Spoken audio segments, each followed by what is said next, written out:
બેટા, તને અહીં મારવાડની ધરતી પર હું મરવા નહીં દઉં. તું કાલે સવારે જ માલબાઈ અને તારા માલઢોરને લઈને આ મારવાડની ધરાને મૂકી અને ગોહિલવાડમાં જા.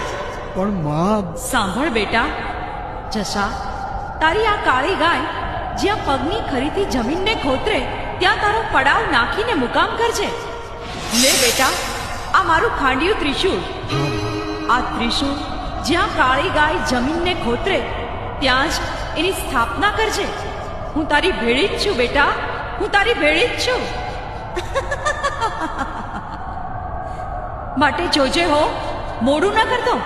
કાલ સવારે જ નીકળી જાજે. આ મા ચામુંડાના કહેવાથી જો તો પોતાની પત્ની માલબાઈ અરે માલ ઢોરને લઈ રાજસ્થાનની ધરતીને છેલ્લા સલામ કરીને નીકળી ગયો છે. પછી તો